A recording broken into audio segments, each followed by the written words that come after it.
नमस्कार दोस्तों, आज मैं आपको हनुमान जी और बूढ़ी माँ की कथा सुनाऊंगी।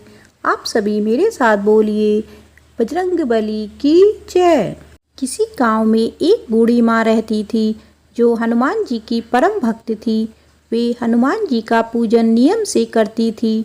बूढ़ी माँ रोज एक रोटी का चूरमा बनाती और हनुमान जी को भोग लगाती और कहती, लाल लंगोटो हाथ में सोटो ले बाबा, तू साबुत रोटो, मैं तनु देऊं तड़के, तू मने दिए बुढ़ापा। जब बहू देखती कि सासू जी चूरमा बनाकर रोज कहाँ ले जाती हैं, तब एक दिन बहू ने कहा, सासू जी आपको जितना चाहिए आप ले लीजिए, लेकिन गांव में बांटने के लिए चूरमा नहीं है। इसके बाद बहू सासू जी को खुद थाली परोस कर देने लगी तो सासू उसमें से आधा भोग बजरंगबली को लगा देती। बहू यह सब देखती। इसके बाद बहू अपनी सास को चौथाई भोग देने लगी। तब उसकी सास बजरंगबली को पूरा भोग लगा देती। फिर बहू ने अपनी सास को भोग देना बंद कर दिया। सास भूखी प्यासी कमरे में बंद हो गई। तब रात को हनुमान जी आए और बोले, लाल लंगोटो हाथ में सोटो ले माई, तू साबुत रोटो। तब उस बूढ़ी माँ ने रोटी लेकर चूरमा बनाया और बजरंगबली को भोग लगाया और खुद भी खा लिया।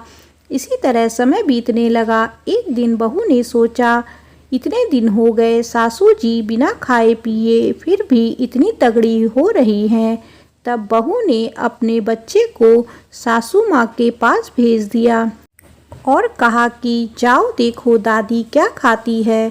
तब बच्चों ने देखा, रात को हनुमान जी आए, रोटी दिया, बूढ़ी माँ ने चूरमा बनाकर भोग लगाया और उसके बाद खुद भी खाया और बच्चों को भी खिलाया।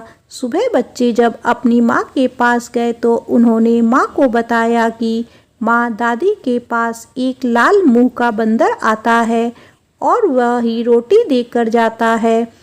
इधर बहू के घर में धन संपत्ति का विनाश होने लगा। दूसरे दिन वह रात को चुपचाप देखती रही। जैसे ही बजरंगबली आए, बहू ने उनका पांव पकड़ लिया।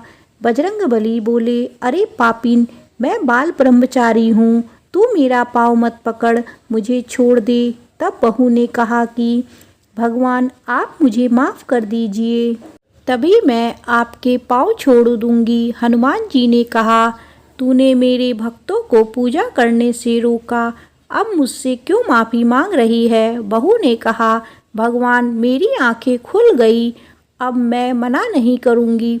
सासू माँ जितना चाहे उतना भोग लगा सकेंगी, जैसा चाहे आपकी भक्ति कर सकती हैं और मैं भी अपनी सासू माँ के साथ मिलकर आपकी पूजा किया करूँगी। तब हनुमान जी ने कहा, ठीक है जाओ, अब सब ठीक हो जाएगा। इसके बाद बहू बेटा अपनी माँ के साथ हर मंगलवार को हनुमान जी की पूजा करने लगे।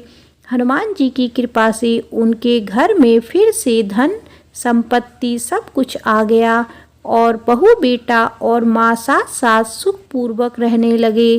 जय हनुमान जी की। हनुमान जी जैसा आपने अपने भक्त बूढ़ी माँ पर कृपा की है, वैसे ही अपने सभी भक्तों पर कृपा बनाए रखना।